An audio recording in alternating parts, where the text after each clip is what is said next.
మళ్ళీ మీ సోదరుడు శ్రీనివాసు సీట్ ఆశించారు. మరి ఇప్పుడు ఎలా ఉండబోతుంది? ఎందుకంటే కన్నుడి సాగుకి అనే కారణాలని, అంతకంటే ఎక్కువ కారణాలే నాకు. ఇక్కడ ఇసుక మాఫియా ఏంటండి అసలు? మీరు పోషిస్తున్నారా లేకపోతే మీ ప్రత్యర్థులు పోషిస్తున్నారా? అసలు మీడియా పోషించిన, పొలిటికల్ పార్టీస్ పోషించిన, ఎక్కడ కూడా ఈ మాఫియాని అరికట్టలేకపోతుంది. మీరు నిజంగా ఎమ్మెల్యే అయితే ఏం సమస్యల్ని గుర్తించారు? ఏది ప్రధానంగా ఎంచుకోబోతున్నారు? మీ ఫస్ట్ ప్రియారిటీ ఎక్కడ ఉండబోతుంది? రోడ్డు, డ్రైనేజీ, కరెంటు, మంచినీరు ఇటువంటివి ఉన్నాయి. ఎక్కడైతే అవి లోపించాయో అవన్నీ కూడా పూడ్చాడు. డ్రైనేజ్ సిస్టమ్ ప్రధానంగా కోరుతూ ఉన్నారు.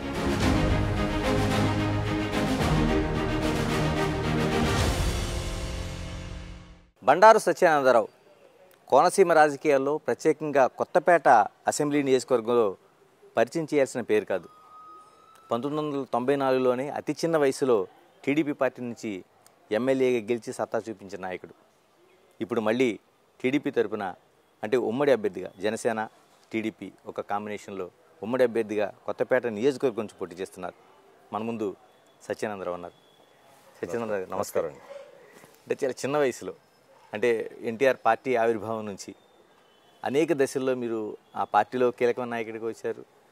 అంతకుముందే మీరు 80 దశకంలో పార్టీ ఆవిర్భావం తర్వాత కూడా పోటీ చేశారు. 94లో ఎమ్మెల్యే అయ్యారు. ఒకటి కదా రెండు కాదు 3 సార్లు ఎమ్మెల్యేగా గెలిచారు మీరు. ఇప్పుడు మళ్ళీ సీట్ వచ్చింది. ఎలా ఉంది ఇప్పుడు? పరిస్థితులు ఎలా ఉన్నాయి? పరిస్థితులు చాలా తెలుగుదేశం పార్టీ వాళ్ళ అపూర్వమైన స్పందన, అదేవిధంగా తెలుగుదేశం జనసేన పొత్తును కూడా ప్రజలందరూ ఆహ్వానిస్తూ ఉన్నారు. ఈనాడు రాష్ట్రంలో ఉన్న పరిస్థితులు గమనించిన తర్వాత ప్రజల్లో ఒక భావం, ఈ రాష్ట్రాన్ని కాపాడుకోవాలి, ప్రజల భవిష్యత్తు బాగుండాలి, అభివృద్ధి అడుగంటింది, అందరూ బాగుండాలంటే, భవిష్యత్ తరాలు బాగుండాలంటే తెలుగుదేశం జనసేన ప్రభుత్వం ఏర్పాటు కావాలని ఎదురు చూస్తున్నారు. ఈ ఎన్నికలు ఎప్పుడు వచ్చినా రేపు ఎన్నికల్లో ప్రజలు అది రుజువు చేయబోతూ ఉన్నారు.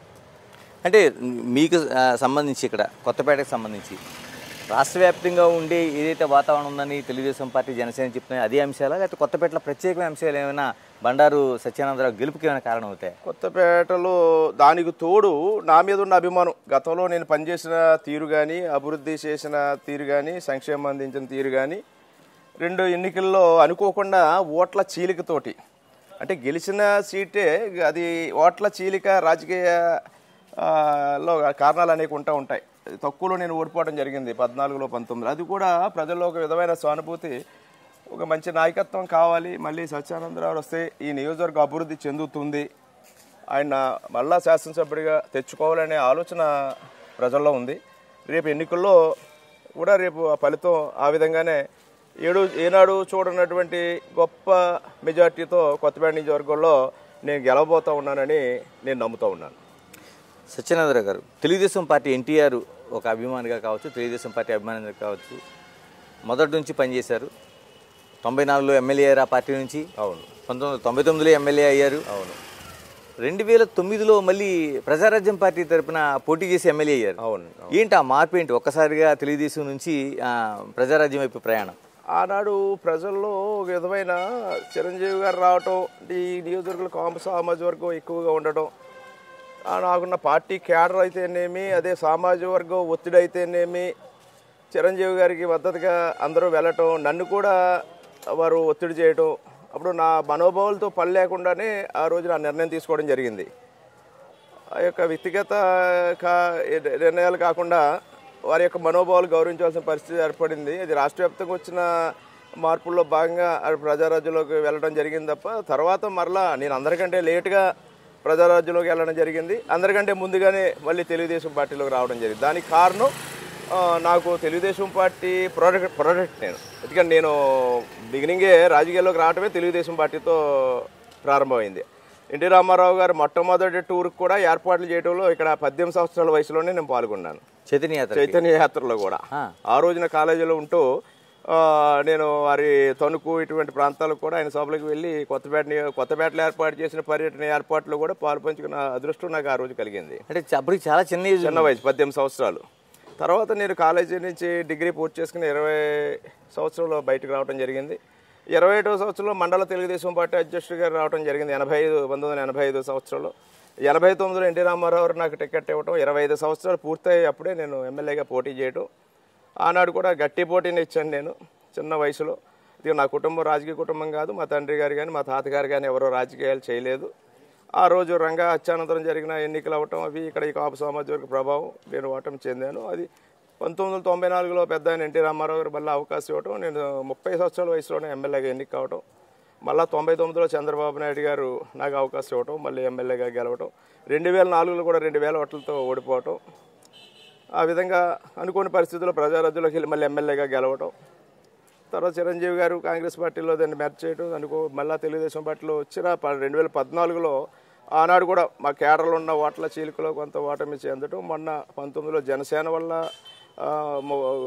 ఓట్ల చీలికలో నా కుటుంబంలోనే వచ్చిన చిచ్చు వల్ల నేను ఓటమి చెందడం, 4035 ఓట్లతో ఓటమి చెందడం జరిగింది. ఇవన్నీ గమనించిన ప్రజలు బండారు సత్యానందరావు ఎటువంటి వాడు, వ్యక్తిత్వం ఎటువంటిది, ఈ నియోజకవర్గానికి సేవ చేశాడా లేదా, అభివృద్ధి సంక్షేమం అందిస్తాడా లేదా అనేది గమనించుకున్నారు. కొంతమంది మాయ మాటలకి దుష్ప్రచారాలకి గతంలో నమ్మిన వారు కూడా రియలైజ్ అయ్యారు. ఇప్పుడు వాస్తవం ఏంటనేది తెలుసుకుని ఈనాడు ఈ నియోజకవర్గానికి సత్యానందరావు నాయకత్వం అవసరం అనేది ఇలా గుర్తించారు. ఆ ఆదరాభిమానాలు ఏ గ్రామంలోకి వెళ్ళినా ఆ స్పందన నేను అపూర్వంగా ప్రజల నుంచి అందుకుంటూ ఉన్నాను. నాకు పూర్తి దృఢ విశ్వాసం ఉంది.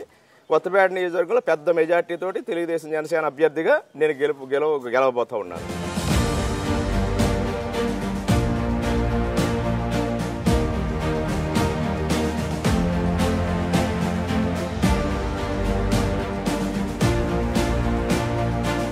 సత్యనారాయణ గారు 2014 మీరు గుర్తు చేశారు. 2014లో ఓటమి చూశారు, చాలా తక్కువ ఓట్లతో మీరు ఓడిపోయారు. నిజంగా చూస్తే అప్పటికి 3 సార్లు ఎమ్మెల్యే చేశారు మీరు. తెలుగుదేశం పార్టీ అధికారంలోకి వచ్చింది రాష్ట్రంలో. అప్పుడు వస్తే మినిస్ట్రీ వచ్చి ఉండేదా? అది అది అది అంటే 3 సార్లు అప్పటికి ఎమ్మెల్యే కానీ అవకాశాలు ఉండేవి. ఎందుకంటే ఇక్కడ ఉన్నటువంటి అవకాశాలను బట్టి అంటే సీనియర్స్ ఉన్న వాళ్ళకి సీనియర్గా నేను ఉన్నా. ఆ రోజున ఒకవేళ చంద్రబాబు నాయుడు గారి నిర్ణయాలు ఏ విధంగా ఉన్నా అవకాశం ఉండేదేమో, కానీ నేను ఎప్పుడూ ఆశించలేదు వాటి గురించి. ఎంత తక్కువ ఓడిపోయినప్పుడు 2014లో? 713 ఓట్ల తేడాతో, కేవలం 713. అది కూడా నాతో ఉన్న వ్యక్తులు అంతకుముందు కలిసి వెళ్ళిన ఆకుల రామకృష్ణ గారు కాంగ్రెస్ పార్టీ అభ్యర్థిగా, సమైక్యాంధ్ర తరపున కేవీ సత్యనారాయణ రెడ్డి గారు, అంతకుముందు మేము ముగ్గురం కలిసి ఉన్నాం. కేవీ సత్యనారాయణ రెడ్డి గారు సమైక్యాంధ్ర తరపున పోటీ చేయడం, ఆయన ఒక 6900 ఓట్లు తీసుకెళ్ళటం, అవి ఎంపీటీసీ జడ్పీటీసీ ఎన్నికలు రావటం, ఈ రోజున ఆ పార్టీల మధ్య సమన్వయంలో కొద్దిగా లోపాలు జరగటం, ఇవన్నీ కూడా నా ఓటమి కన్నుడి సాగు కంటే ఎక్కువ. అంటే కన్నుడి సాగు జరిగిన ఉదాహరణగా చెప్పుకుంటూ ఉంటాం మనం, ఎందుకంటే కన్నుడి సాగుకి అనేక కారణాలని, అంతకంటే ఎక్కువ కారణాలే నాకు ఆ రోజు నాకు సంభవించాయి. అనుకోకుండా టైం బాగుండలేదు, ఓటమి చేద్దాం. 2019లో కూడా నిజంగా అటువంటి కారణం అనుకోవచ్చు. మీ సొంత సోదరుడు జనసేన పార్టీ తరఫున పోటీ చేశాడు ఆయన. మీరు కేవలం ఒక 4000 ఓట్లతో ఓడిపోతే ఆయనకు ఒక 35,000 ఓట్లు పైచీలకు వచ్చినట్టు.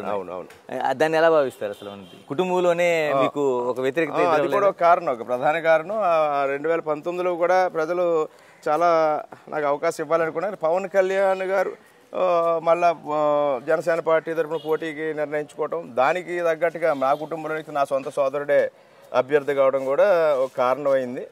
ఆ యువతరానికి బండారు సత్యానందరావు ఏమిటనేది కొత్తగా వచ్చిన యువతరానికి వారి గురించి పూర్తి అవగాహన లేకపోవటం, ఇవన్నీ కూడా ప్రధాన కారణంగా కొంచెం ఓట్లు 35,833 ఓట్ల చీలక వల్ల 4,035 ఓట్లతో తేడాతో నేను ఓటమి చెందడం జరిగింది. ఇప్పుడు 2024 ఇప్పుడు మళ్ళీ మీకు పార్టీ పిలిచి సీట్ ఇచ్చింది. మొదటి లిస్టులోనే చంద్రబాబు మీ పేరుని ప్రకటించారు. ఎప్పుడు నాకు అవకాశం ఇచ్చారు, ఎందుకంటే పార్టీ తరఫున ఎప్పుడు కూడా నాకు మొదటి లిస్టులోనే గుర్తించే అవకాశం ఇచ్చారు. అదే చంద్రబాబు నాయుడు గారికి నా ఏళ్ళలో ఉన్నటువంటి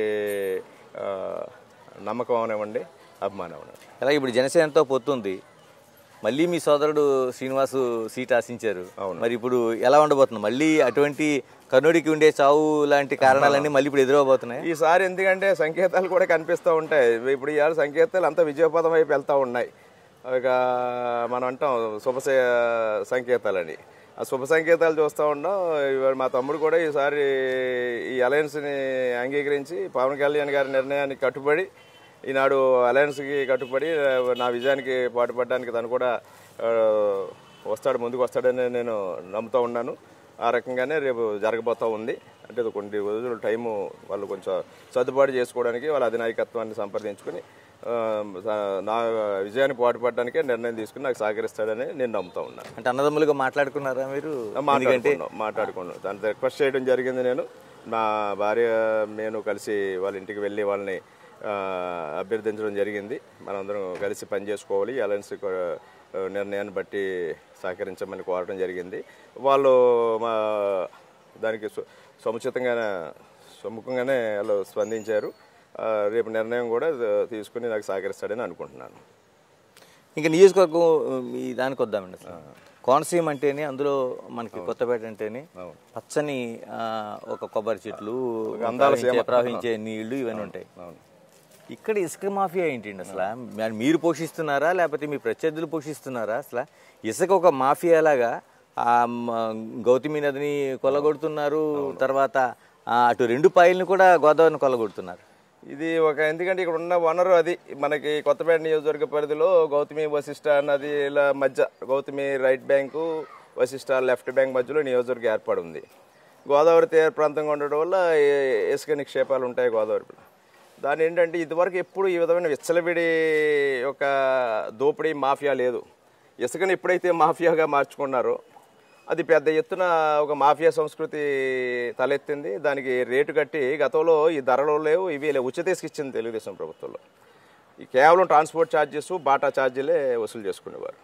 ఈనాడు ఎప్పుడైతే వైసీపీ ప్రభుత్వం ఈనాడు ఇసుకకి టన్నుకి ఎంతని బంగారం లెక్కలో తూకం కట్టి టన్నుకి 475 రూపాయల ధర నిర్ణయించడంతో దీనంతా కూడా ఒక పెద్ద దోపిడీగా ఈ యొక్క ప్రభుత్వ అనుమతులు ఉన్నా లేకపోయినా కూడా ఇసుక తవ్వకాలు జరపడం, దాన్ని మేము అడ్డుకోవడానికి కూడా తెలుగుదేశం పార్టీ దాన్ని ప్రయత్నం చేయడం, లారీలు కూడా పట్టుకుని పోలీస్ స్టేషన్లకు అప్పగించడం, మట్టి ఇసుక ఇటువంటివి వాటి మీద కేసులు పెట్టి మా కార్యకర్తల మీద నాన్ బెయిలబుల్ సెక్షన్లు పెడితే వాళ్ళు యాంటిసిపేటరీ బెయిల్ తెచ్చుకోవడం కూడా నెలల తరబడి వాళ్ళు అందుబాటులో లేకుండా జరగడం. సుమారు ఒక 60-70 మంది మీద ఇటువంటి కేసులు నమోదయ్యాయి. చాలా అధికారుల దృష్టికి తీసుకెళ్ళి ఎక్కడ అదుపు చేయలేకపోయాం. గతంలో ఇసుక అనేది ఉంది, ఇప్పుడు ఇదే కొత్తగా వచ్చింది ఏం కాదు, కానీ ఎప్పుడు ఇంత విచ్చలవిడిగా ఈ విధమైన జరగడం మేము చూడలేదు. హోల్సేల్గా ఈనాడు కొంతమంది వ్యక్తులు ప్రత్యేకంగా ఇసుక మట్టి ఒక మాఫియాగా చేసుకుని దాని ద్వారా అవినీతి డబ్బును కూడగట్టడానికి చేస్తున్న ప్రయత్నాలు ఇది రాష్ట్ర స్థాయిలోనే జరుగుతుంది. అదే వరవడి నియోజకవర్గ స్థాయిలో కూడా జరుగుతుంది. వాళ్ళ స్థాయిలో వాళ్ళు, వీళ్ళ స్థాయిలో వీళ్ళు దీన్ని ఒక ఆర్థిక వనరుగా మార్చేసుకున్నారు. మరి చట్టం ఇప్పుడు కంప్లైంట్ ఇస్తున్నారు అంటున్నారు, ఎక్కడ ఎవరో పట్టించుకుని దాఖలే. కలెక్టర్ దగ్గర డైరెక్ట్గా తీసుకెళ్ళి మేము అందరం చెప్పడం జరిగింది.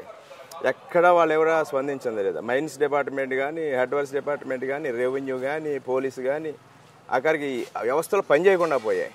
అక్కడ కోర్టులు ఆదేశించినా కూడా వీళ్ళు లెక్క చేయని పరిస్థితి ఈ ప్రభుత్వంలో చూస్తాం. ఇలాంటి ప్రభుత్వాన్ని, ఇలాంటి అడ్మినిస్ట్రేషన్ వ్యవస్థలు ఇలా పనిచేయకుండా నిర్వీర్యం అయిపోవటం ఈనాడు కలెక్టర్లు కూడా అసలు వారు కలెక్టర్లేనా అన్నట్టుగా అనుమానం కలుగుతూ ఉంది. ఎందుకంటే చిన్నతనం నుంచి చూశాను నేను, 80 దశకం నుంచి. కలెక్టర్లు అంటే ఒక గౌరవం ఉండేది. కలెక్టర్ స్థాయి ఉన్న వ్యక్తులు అంటే అది ఒక చాలా కరెక్ట్గా ఉంటారనేది. కానీ ఈనాడు చూస్తూ ఉంటే అవన్నీ కూడా ఆశ్చర్యం వేస్తూ ఉంది. మీరు ఇప్పుడు చీఫ్ సెక్రటరీ రెడ్డి సుబ్రహ్మణ్యం గారితో కూడా కలిసి పనిచేశాం. సుబ్రహ్మణ్యం గారు ఆయన కలెక్టర్గా ఉండేవారు. ఎంతో ప్రోత్సహించేవాడు ఆయన చాలా ప్రోత్సహించేవాడు నాకు. అప్పుడు జాతీయ ఉపాధి హామీ పథకం వస్తే మంచి నిధులు గ్రాంట్లు కూడా ఇచ్చేవాడు ఆయన. ఈనాడు మరి ఈ వ్యవస్థ కోర్టులు కూడా వెళ్ళాను. నేను పిల్లు కూడా వేసాను ఇసుక దాని మీద. మొన్న నవంబర్లో మళ్ళీ డిసెంబర్లో ర్యాంపులు ఓపెన్ అయితే అనుమతులు లేవు. ఈసీలు అనుమతులు అయిపోయాయి. మొన్న మే 13కి అయిపోయాయి. జూన్ నెల నుంచి అసలు ఏ విధమైన అనుమతులు లేవు. అనుమతులు లేకపోయినా కానీ వీళ్ళు తవ్వేస్తున్నారు. అసలు అనుమతులు లేవు. ఏ విధంగా వీళ్ళు తవ్వుతున్నది కూడా బిల్లు కూడా వేయటం జరిగింది. మన జనవరిలో 10న ఎప్పుడో పోస్ట్ అయింది, అది డిసెంబర్లో మేము వేసాం. ఇప్పుడు ఇంకా అఫిడవిట్లు వేయమన్నారు. వీళ్ళు కలెక్టర్లు ఏ విధంగా రిపోర్ట్లు ఇస్తున్నారంటే ఇసుక తవ్వకాలు కళ్ళ ముందు జరుగుతూ ఉంటే తవ్వకాలు జరగట్లేదని కలెక్టర్లే నివేదికలు పంపుతూ ఉంటే అసలు ఈ ప్రభుత్వ పరిపాలన ఏ విధంగా ఉందో అర్థం చేసుకోవాలి. ఇంకోటి మీడియా కూడా ఘోషిస్తూ ఉంది. మీడియా ఘోషించిన, పొలిటికల్ పార్టీస్ ఘోషించిన ఎక్కడ కూడా ఈ మాఫియాని అరికట్టలేకపోతుంది. అంటే ఇంకా కీలకమైన విషయం ఏంటంటే ఎక్కడో హైదరాబాదు అలాంటి ప్రాంతాల్లో మేము ఈ భూముల ఆక్రమణ లేకపోతే రాయించుకోవడం, బదలాయింపులు అనేవి వినేవాళ్ళం. ఈ కొత్తపేటలో కూడా ఏంటండి అసలు? కొత్తపేటలో కూడా జరుగుతూ ఉన్నాయి. ఏదైనా మన చిన్న వర్గాలకు సంబంధించిన వ్యక్తులు, మైనారిటీ వర్గాలని, బ్రాహ్మణులు ఇటువంటి వారి ఉంటే వాళ్ళని భయభ్రాంతులకు గురి చేసి ఎక్కడో కౌళ్ళలో దారిలో ఉన్న భూములు వీళ్ళందరూ కూడా ఏదో తక్కువ ధరకు వాళ్ళకి ఇచ్చో ఇవ్వకుండానో వాళ్ళు భయభ్రాంతులు చేసే భూములు రాయించుకుంటున్న పరిస్థితులు కూడా అవి కూడా ఎప్పుడు చూడాల. రావులపాలెం లాంటి ప్రాంతం ఇది ఎందుకంటే శాంతి భద్రతలు ఉన్న ప్రాంతం. ఎవరో కూడా మాఫియా సంస్కృతిని ఎప్పుడూ పెంచి పోషించాలి. నేను శాసనసభ్యుడిగా కనుక లా అండ్ ఆర్డర్కి ఎక్కువ ప్రాధాన్యత ఇచ్చాను. మాఫియా సంస్కృతిని ఎప్పుడూ పోషించలేదు. ఏ సామాన్యుడు ఆఫీస్కి వెళ్ళినా అక్కడ అధికారులు వాళ్ళకి పనిచేసి పెట్టాలా, మనం చెప్పకుండా పనిచేసి పెట్టాలి తప్ప మన దగ్గరకు వచ్చాడంటే అటు పని చేయనట్లు లెక్కనివ్వండి అధికారులు. నేను పోలీస్ డిపార్ట్మెంట్ అవని, రెవెన్యూ డిపార్ట్మెంట్ అవని, సో ప్రజలు వస్తే మీ దగ్గరికి వచ్చేస్తే మీరు పని చేసి పెట్టేయాలి. మీరు పని నా దగ్గరకు వచ్చారంటే మీరు పని చేయనట్లు లెక్కనివ్వండి. ఆ రకమైన అడ్మినిస్ట్రేషన్ మేము ఇవ్వడం జరిగేది. కానీ ఈనాటి పరిస్థితి అదే కాదు. వీళ్ళు చెప్తేనే పని చేయాలి, వీళ్ళు చెప్పకుండా ఏ పని చేయడానికి వీల్లేదు. ఎవరి మీద కేసు కట్టమంటే కట్టాలి, ఎవరి మీద కేసు తీసేయమంటే వాళ్ళు తీసేయాలి. ఆ రకమైన మన పక్క అన్యాయం జరిగినా కూడా కంప్లైంట్ ఇస్తే కేసు పట్టినటువంటి పరిస్థితులు ఉన్నాయి. అలాంటి పరిపాలన ఈనాడు వచ్చింది.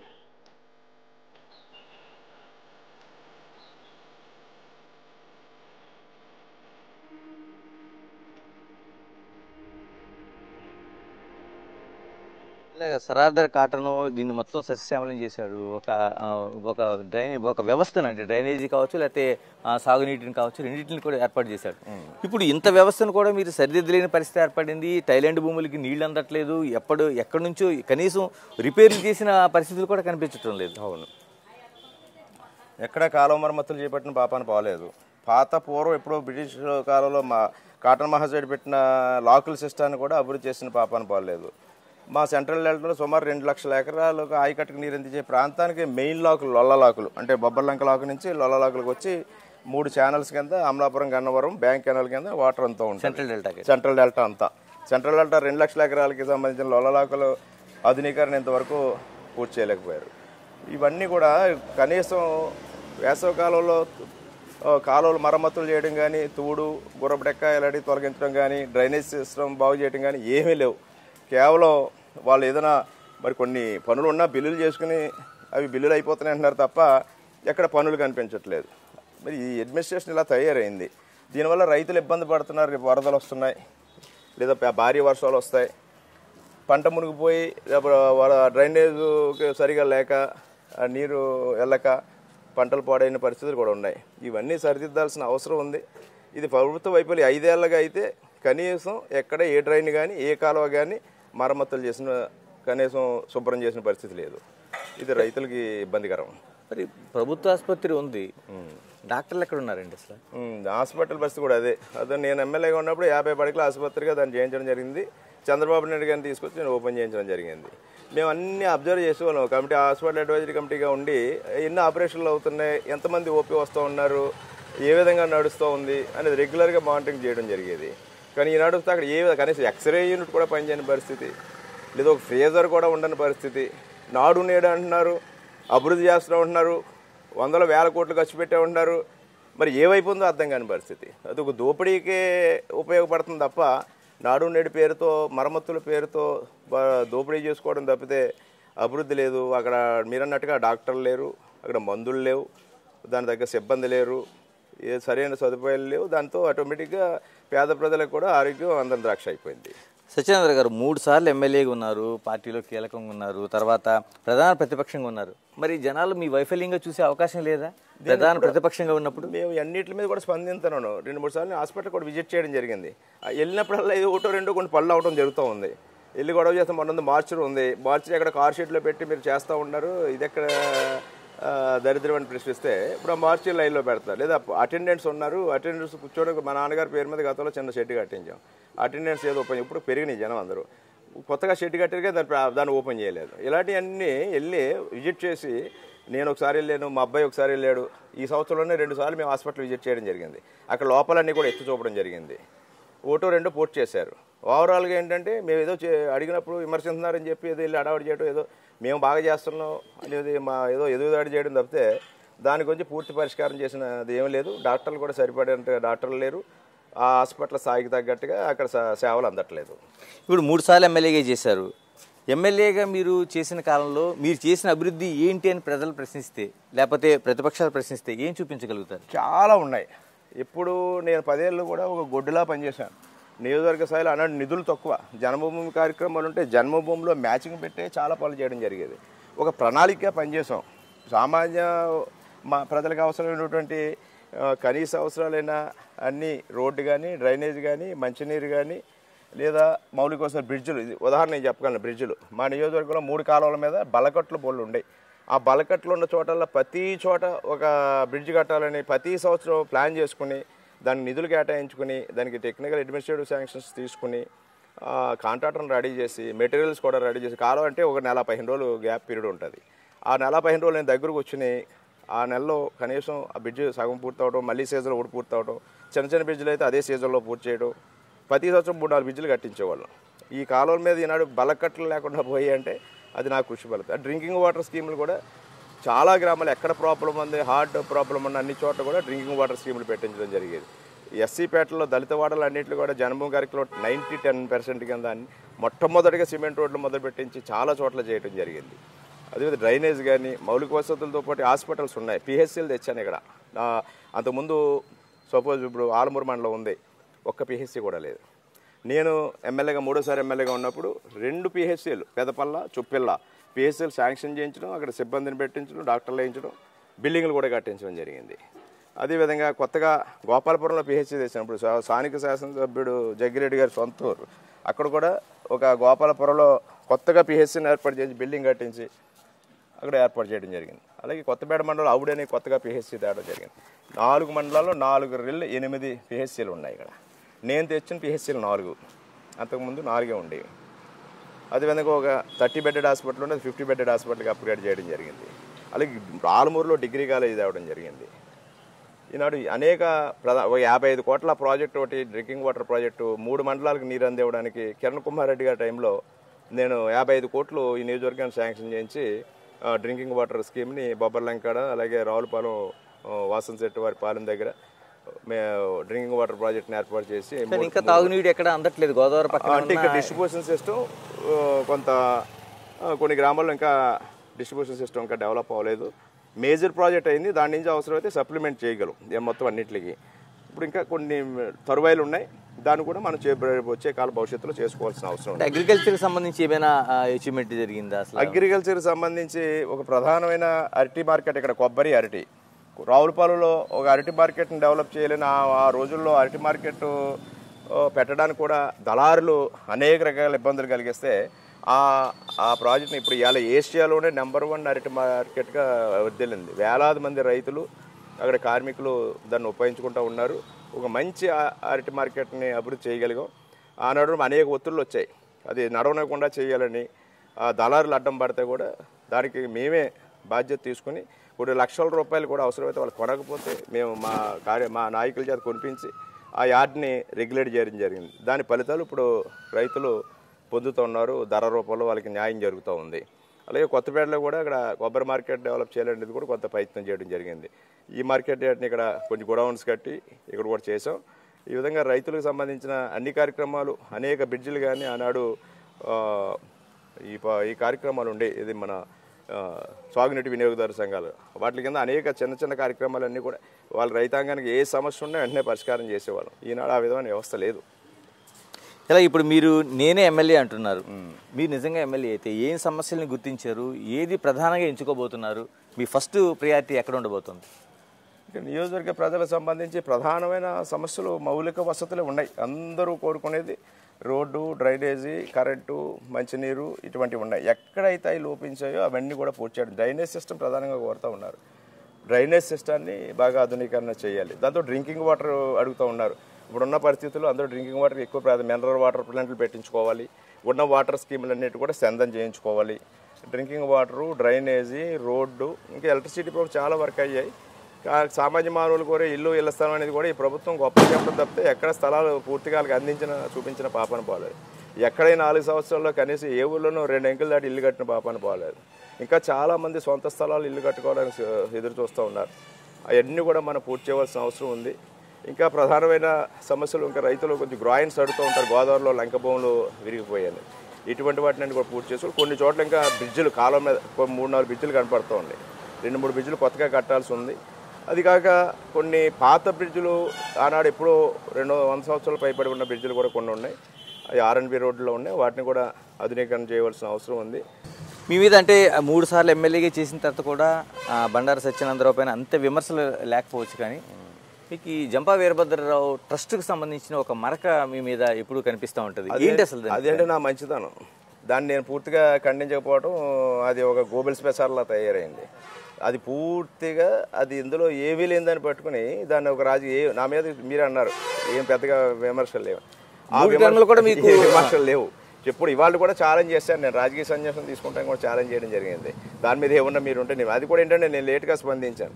దానివల్ల ఏంటంటే నిజం నేను లెక్క చేయను, ఎందుకంటే ప్రతి చిన్న విమర్శను చౌకబారు విమర్శలు చేయటం కానీ చౌకబారు రాజకీయాలు కానీ నేను పాల్పడిన. కొద్దిగా విలువలు పాటించాలని మొదటి నుంచి పెద్ద తరం నాయకులతో పనిచేసిన వల్ల నాకు ఆ భావాలు ఉన్నాయి. దీని విషయంలో కూడా అదే జరిగింది. దీంట్లో ఏమీ లేనప్పుడు మనం ఎందుకు స్పందించాలని నేను స్పందించలేదు. స్పందించకపోతే అది ఆఖరి జనం నిజమని నమ్ముకునే పరిస్థితి వచ్చింది. ఈ మధ్యకాలంలో స్పందిస్తున్నాం. దాని మీద ఎట్టి పరిస్థితుల్లో దాంట్లో ఏ విధంగానూ కూడా జంపా వీరభద్రరావుకు సంబంధించిన భూములు కావవి. ట్రస్ట్ అనేది జంపా వీరభద్రరావు పేరు మీద ట్రస్ట్ పెట్టడం కానీ ట్రస్ట్కి భూములు దఖలు చేయడం కానీ లేదనేది నేను ఈ మధ్య స్పష్టం చేయడం జరిగింది. దాన్ని పూర్తిగా నేను ఖండించడం జరిగింది. ఏదైనా ఆధారం ఉంటే దేనికైనా నేను సిద్ధమని కూడా చెప్పడం జరిగింది. రాజకీయ సన్యాసం కూడా తీసుకుంటానని చెప్పడం జరిగింది.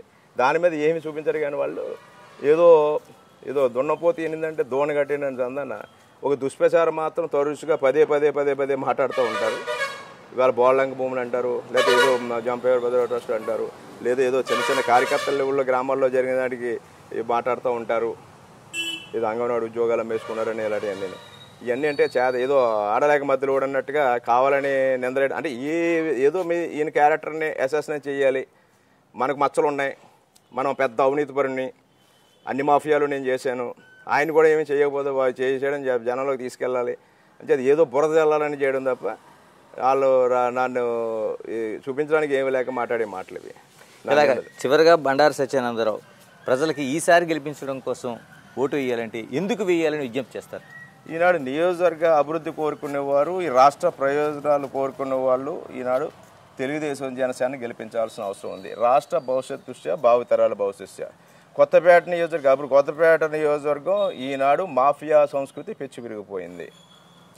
అందరూ కూడా దోచుకోవడానికే ఎక్కువ ప్రాధాన్యత కింద జరిగింది. ఇక్కడ జరుగుతున్నటువంటి అవినీతి పాలన జరుగుతూ ఉంది. వీటన్నిటికీ అభివృద్ధి లేదు. కేవలం సొంత బాగు కోసమే తప్ప ప్రజాబాగు కోసం ఆలోచన చేసేది ఇక్కడ జరగట్లేదు. ప్రజలకు మంచి జరగాలి, ప్రజలు కోరుకున్న పరిపాలన అందాలి, నియోజకవర్గం అభివృద్ధి చెందాలి అంటే ఇవాళ తెలుగుదేశం జనసేన పార్టీలను ఆశీర్వదించి బండారు సత్యానందరావు ఓటేయవలసిన ఆవశ్యకత ప్రజల మీద ఉంది. ప్రజలు అది గుర్తించారు అనుకుంటున్నాను. తాత్కాలికంగా రేపొద్దున్న ఏదైనా వీళ్ళకి ప్రలోభాలు లేకపోతే తాయిలాలు ఇచ్చినా వాటిని లెక్క చేసే పరిస్థితులు లేరు. ఎందుకంటే వీళ్ళ దోచుకున్న డబ్బునే మళ్ళీ నాడు ప్రజలకు పంచిపెట్టి మళ్ళీ గెలవాలని అనుకుంటున్నారని ప్రజలు గ్రహిస్తూ ఉన్నారు. రేపు రాబోయే ఎన్నికల్లో ప్రజలు ఆల్రెడీ ఎవరిని గెలిపించాలి, ఎవరు ఎమ్మెల్యేగా ఉండాలని డిసైడ్ అయిపోయారు. రేపు ఎన్నికల్లో ప్రజలు ఆ తీర్పు ఇవ్వబోతూ ఉన్నారు. థ్యాంక్ యూ సత్యానందరావు గారు, thank you very much, all the best. Thank you very much. ఇది నేను ఎమ్మెల్యే కొత్తపేట నియోజకవర్గంలో సత్యానందరావు చెప్తున్న మాటలు. అంటే ఖచ్చితంగా తెలుగుదేశం జనసేన ఏదైతే అలయన్స్ ఉందో ఇందులో 100% కొత్తపేట నియోజకవర్గం గెలుపు సాధ్యమని చెప్తున్నారు. మరోవైపు తనపై వస్తున్న ఆరోపణలు ఏవైతే ఉన్నాయో ఇటువంటి వాటిపై నిజంగా నిరూపిస్తే రాజకీయ సన్యాసానికి సిద్ధమని సవాల్ చేస్తున్నారు. Signing off, this is Ganesh. మరో నియోజకవర్గంతో మళ్ళీ కలుద్దాం.